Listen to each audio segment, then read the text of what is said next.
Selamun aleyküm, Sayın Devlet Bahçeli, Devlet Bahçeli Türkmen. Ben Cuma Safar Türkmen.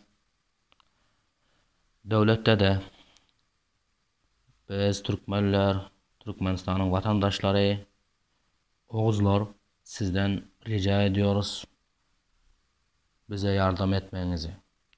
Şu anda bütün dünya biliyor, elbette siz hem biliyorsunuz, Türkmenistan'da çok zulüm devam ediyor. Bir taraftan açlık, hastalık olsa, yine hem bir taraftan Gurbangulu diyeni diktatör Türkmen halkına, Oğuz Han'ın zürriyetlerine zulüm ediyor. Onun için yarın 14'ünden başlap Türkmenistan'ın halkı, Türkmen Oğuzları Türkmenistan'ın içinde protesto, miting yapacak. Bu zalıma karşı dur diyecekler.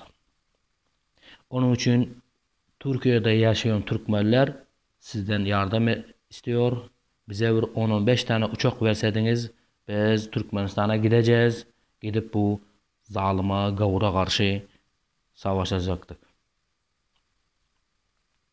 Sayın Devlet Bahçeli, bizim bazı Türkmenler, bazı Oğuzlar diyor ki Devlet Bahçeli kendi Türkmen olsa da niye Türkmenlere yardım etmiyor?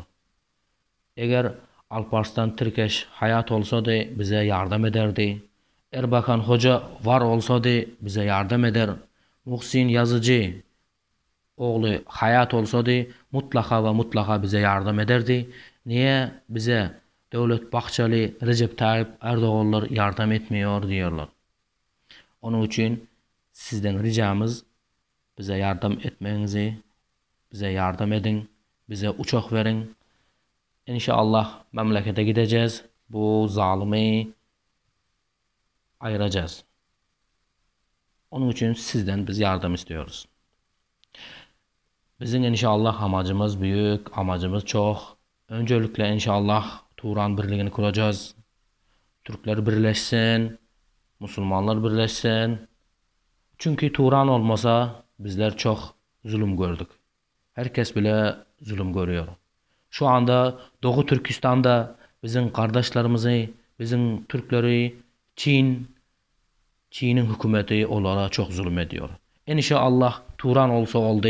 Bu Çin hükümeti de kalmayacak. Bu Çin duvarı bile Çinlileri bizim gazabımızdan tutup kalamayacak inşallah. Başka hem Keşmir'de Türklere, Arakan'da Müslümanlara inşallah yardım elini vereceğiz, yardım edeceğiz.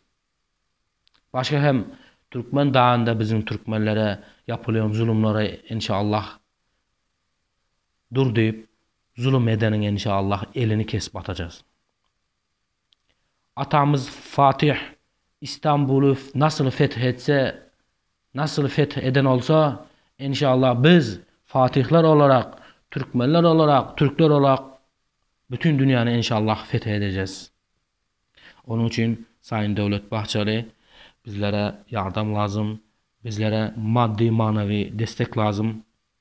Onun için inşallah sizden ricamız Türkmenistan'ın içindeki olacak gazatta, harekette bizler hem katılmak istiyoruz. Onun için bize bir yardım lazım. Yine hem başka Sayın Devlet Bahçeli İstanbul'da mitinge çıkanda bizim arkadaşları içeri almıştı polisler. İmkan olsa telefon edip de ki bizim arkadaşları, bizim ablaları, abileri serbest bıraksınlar. Var bilen bu zalim Gurbangulu gidecek.